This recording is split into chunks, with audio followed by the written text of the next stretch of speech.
I have to admit, I'm pretty excited to give you guys this edition of Radio Chatter with two quality lead singers. First up, it's Taylor Momsen from Pretty Reckless. We talk about them opening up for grunge rock legends, the first part of 2017, as well as her rumored collaboration with Eminem and a ton more. Then we switch gears to Michael Starr from Steel Panther. Their new record, Lower the Bar, comes out on March 24th, which would be tomorrow. We talk a lot about that. And what would he say to get Nikki Sixx from Motley Crue on the Steel Panther bandwagon? T-minus 10, 9, 8, 7, 6, 4, 3, 2, 1, and liftoff. This is Radio Chatter with WRIF's own Meltdown. As always, thank you guys so much for checking out Radio Chatter. A pretty cool edition for you today with Taylor Momsen from the Pretty Reckless and Michael Starr from Steel Panther. Two great bands. Just love both these bands so much. I've seen Steel Panther, I think, more than any other band in the last 10 years, for sure, without question. I think I've seen them at least 8 or 10 times, including festivals and here in Detroit. I've taken so many people to check them out. We'll talk to Michael coming up here in a few minutes. But first up, it's Taylor Momsen. They have a lot of things going on, of course. Their tour schedule is starting to fill up now. They're opening up for a legendary 90s rock band. Yeah, that rumored collaboration with Eminem. I brought that up. You can see what she says coming up here in just a bit.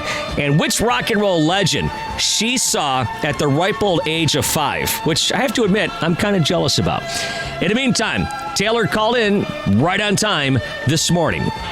Hey, this is Taylor from the Pretty Reckless calling from Meltdown. Oh, hey, Taylor. Man, the second rock star in a row that's actually called without having a handler on board. How about that? All right. Well, who was the first? Let's see. It was last week. It was Dustin from the band Starset. All right. So there you go. So how's things? Things are well. How are you? I'm doing okay. I see just recently you guys got locked up for Lollapalooza, hey? Yeah, it's the second time, so it'd be good to go back. Yeah, that's pretty cool. What other bands are playing? I didn't get a chance to check out the rundown. What bands? Let me put it this way. What bands are you looking forward to seeing out there with you as well? I think Muse is there. Liam Gallagher is going to... Oops, my house alarm going off, sorry. Muse, I think Liam Gallagher is going to be there. I'm not actually sure. I'd have to double check the lineup myself. They all start to... My schedules... we just got back from South America, so I'm a little wonky. Yeah. And Liam Gallagher, it's funny. I was just talking to somebody about this yesterday. I had a chance to interview Noel Gallagher when you were probably about 3 years old, and it was one of the best interviews I did because I tried to get him mad at me because, they're all like, hey, we're as great as the Beatles, this and the other thing. And so I brought up all this stuff, and he was a great interview. It was awesome, so... I'm a huge Oasis fan, so I would love to hear that one. Yeah, I was going to say because, I'm a big Beatles fan like yourself, and we've talked about this before, but and I really like Oasis. I don't think they're Beatles level, but I really do. I thought they were a great band. Well, no one's Beatles level. I mean, that's pretty impossible to yeah. see. But, I think Oasis is amazing. They're one of my favorites. Yeah, but at the time when you were just a little kid, they thought they were Beatles level. Well, I mean, they said it, but in reality, I mean, they've got their very own kind of original sound. Yeah, there's no question. So you guys, you said you just got back from South America, then you started touring back up again at the end of April? That is correct, sir. Yeah, and you're going to be here with opening up for Soundgarden, and I talked to you about this before, but you're a 90s rock fan. I mean, Kurt Cobain's like one of your heroes and stuff. Talk about opening up for a band like Soundgarden.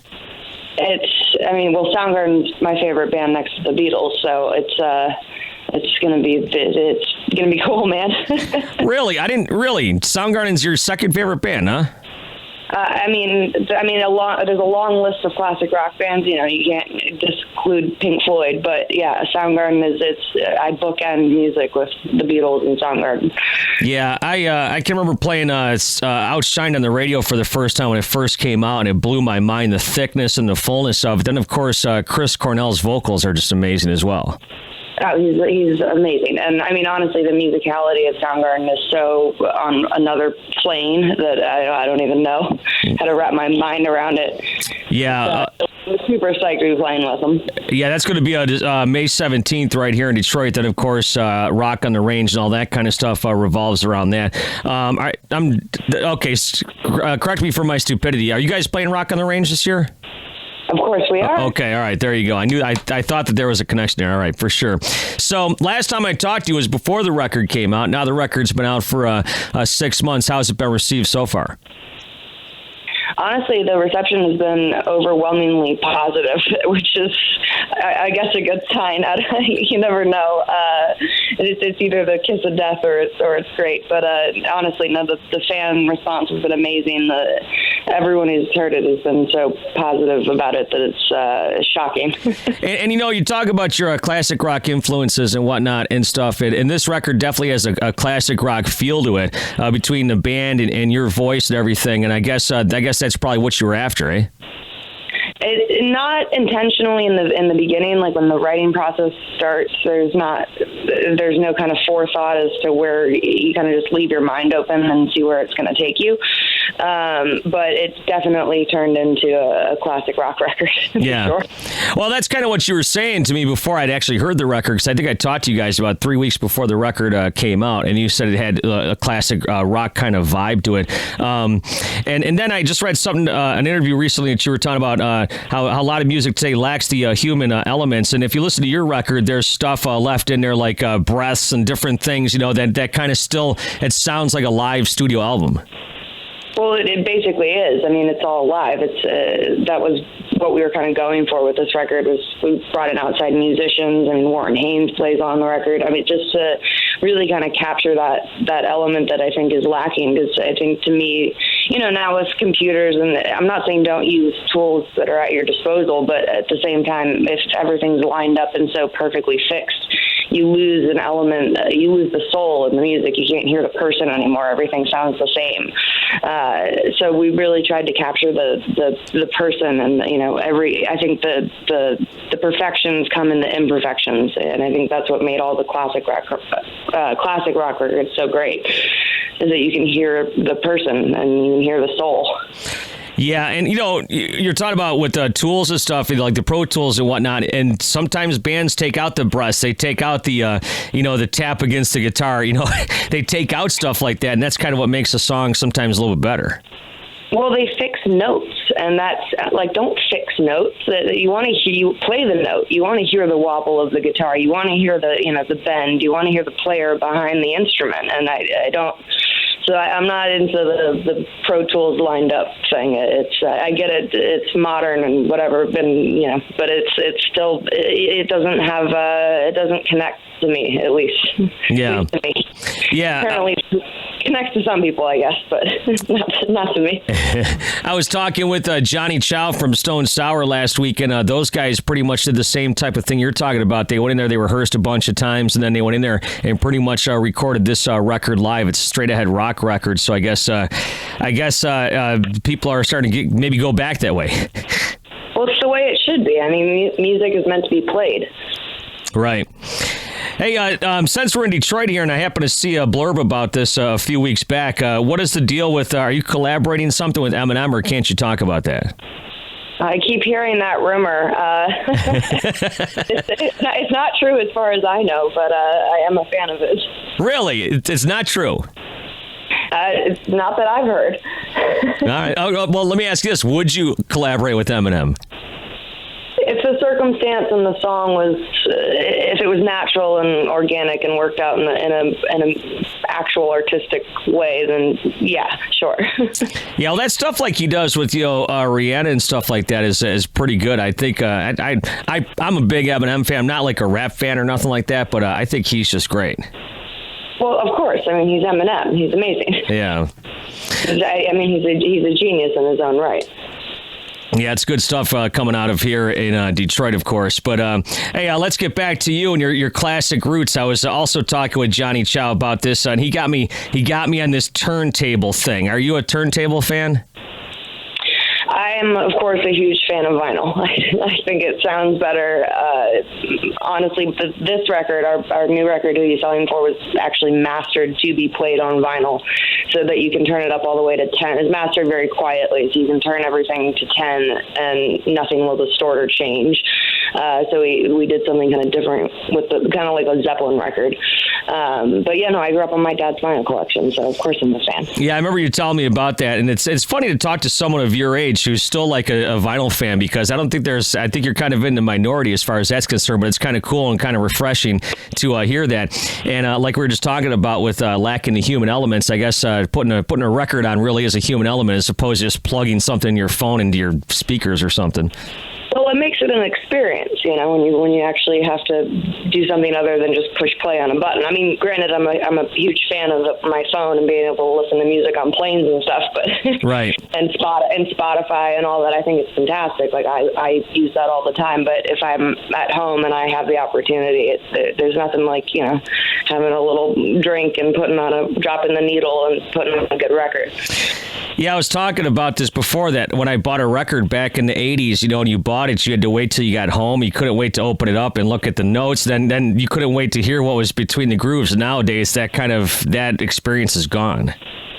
It is, and I think that in one way it's I'm not opposed to the modern age. I think that it's great that music is so shared and so available now, but there is, you do miss that experience of feeling like you actually, you're a part of something, you own something. Yeah. Hey, a couple of quick things here before we cut you loose. This was so interesting. I saw on your Instagram, I follow you on your Instagram thing, that you saw Chuck Berry play live, huh? I did. It was my first concert. Sorry. I have also another alarm. Oh, sorry. I don't know if you can hear that.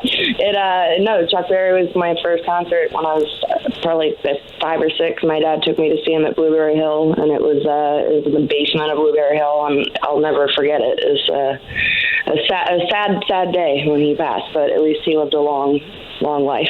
Well, that's cool. I remember interviewing you back last year, and I said I can remember playing Smells Like Teen Spirit for the first time you saw it. You said, man, that's so cool, but I never got to see Chuck Berry, so that's pretty cool as well. So at least I got one of them, and I got to go see Clapton the other night too. So really, man. Yeah. He's Clapton. You're checking off all the bucket list bands. So, well, listen, I guess your alarm is so you got other calls coming in, and I really appreciate the time. We'll see you the 17th of May here with Soundgarden. Good luck at all the festivals and whatnot. We'll see you at Rock on the Range that weekend as well. So, thanks for your time, Taylor. Appreciate it. Thank you so much. Good to talk to you again, man. See you, man. Later.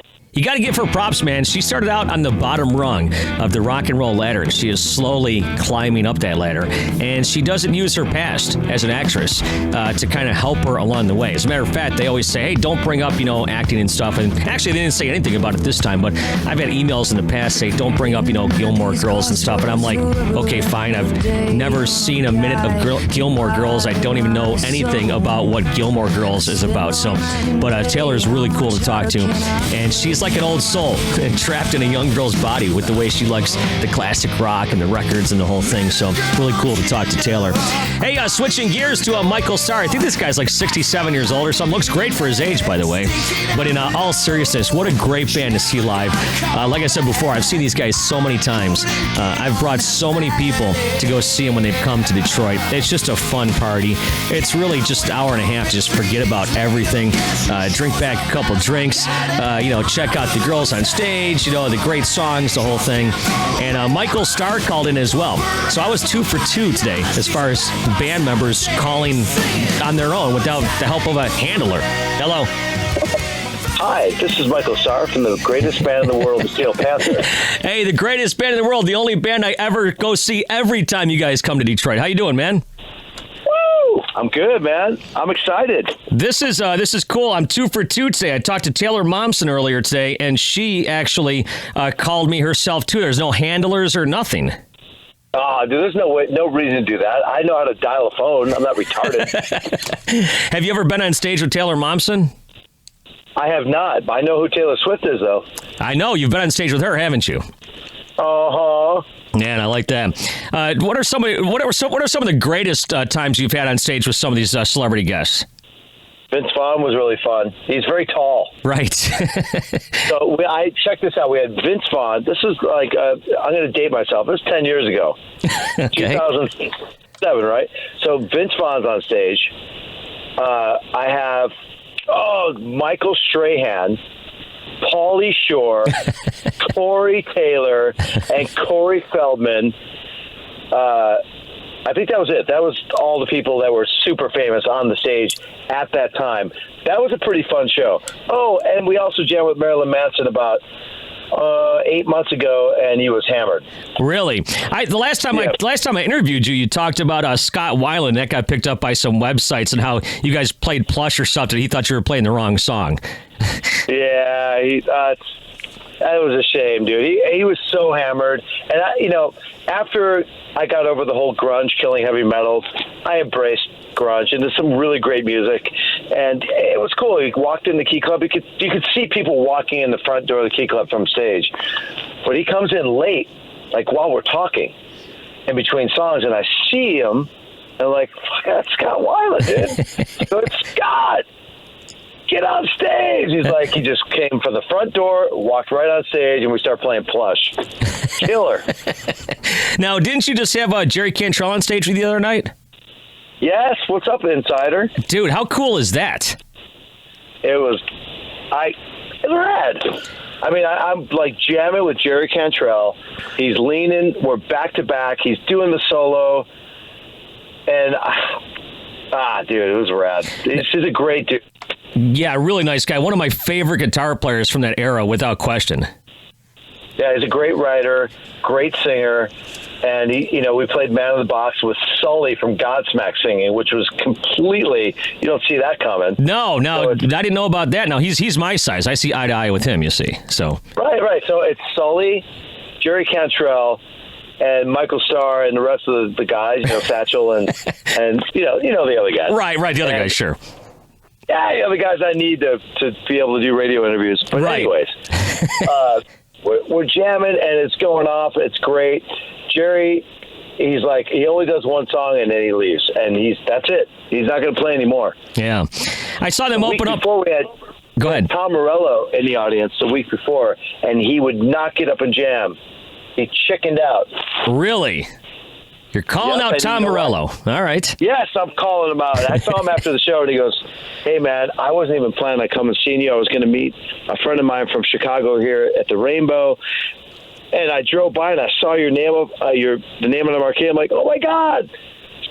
And he went to the show. Nice. So he was like, he wasn't in that spot to jam, but, it was cool, man. It's fun to have, like, guys that are super famous and have had such great careers get on stage and rock with us, man. It's nice. Yeah, I've seen you guys play with so many different bands and so many different guys up there. My friend Bob Tyrell, the world famous tattoo artist, was at the show the other day, and that's how I think I found out about the Jerry Cantrell thing. Oh, right on. That's cool, man. So, anyways, well, let's get back to your band here. The record is coming out, Lower the Bar. I've had a chance to really sink my teeth into it. It's kind of different for you guys because this is all like political and social commentary. This CD. Well, I don't know about political, but Well, let's put it this way: you put your English literature PhD to the test in this record. Let me tell you something, dude. You know what we're selling?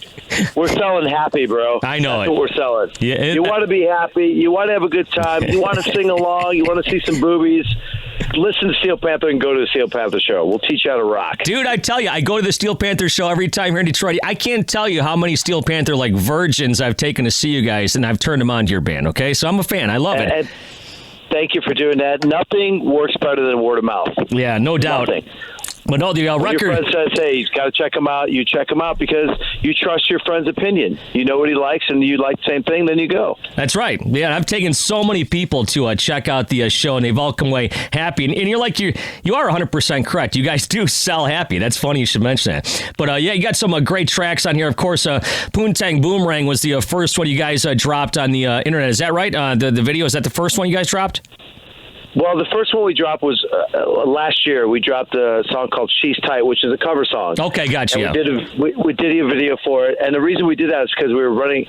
We fell behind for the recording, finishing the record, so we had to put a single out. So we put that out, and then we put out "Poontang Boomerang" too as well. Several months later. Well, 4 weeks ago. Yeah, one of my favorite lines of the whole record is the one that says, "Make her wear a mask like Nikki Sixx. Bring a German Shepherd into the mix." I got to tell you, man. Satchel, he writes. Let me tell you what I do. Satchel and Styx and the rest of the guys, they go in the studio and they work on music, and they work on lyrics. I go to the beach and I relax and I work on my tan.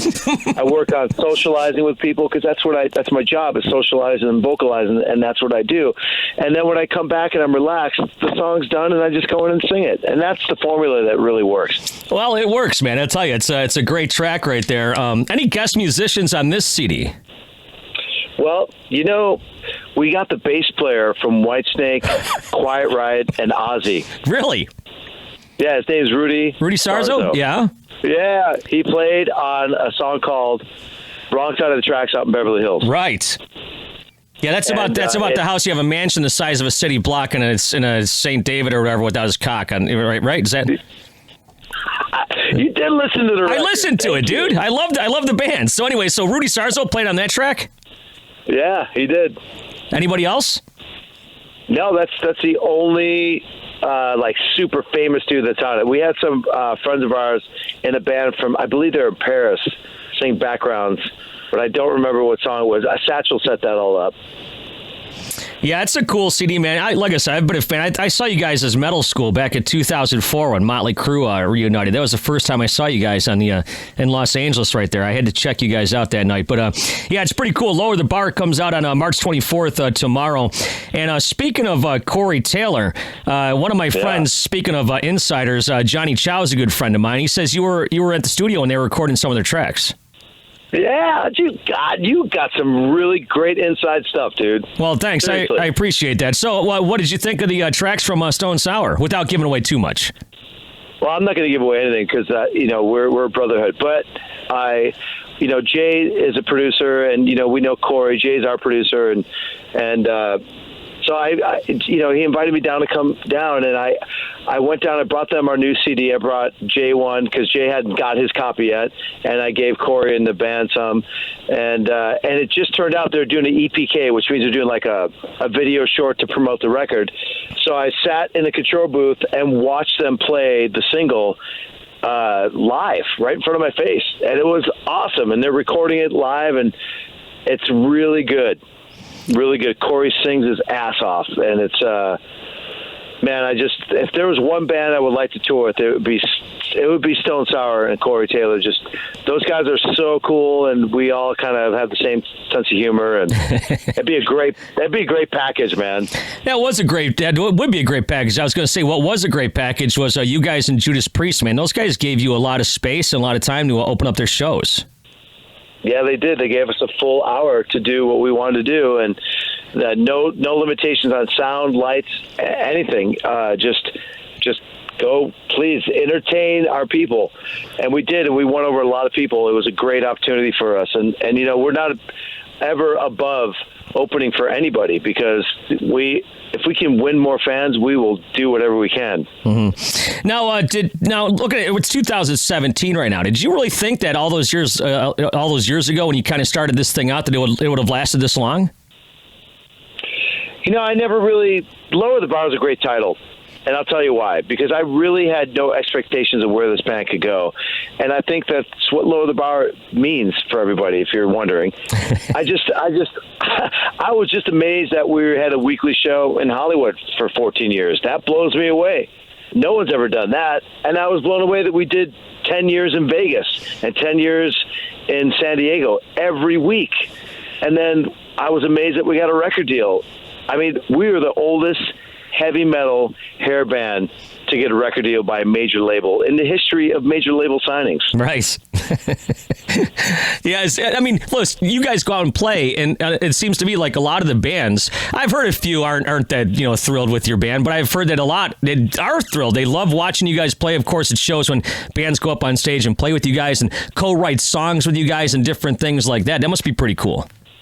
Yeah, it's really cool. And, I can respect people's opinions. Obviously, guys in Motley don't really get on board with what we're doing, and I understand that. It's just the way it is. Not everybody likes Steel Panther, and there's always going to be someone who doesn't like it, and there's going to be someone who loves it. So you can't expect everyone to like you. But I hope one day that Nikki Sixx will say he likes Steel Panther.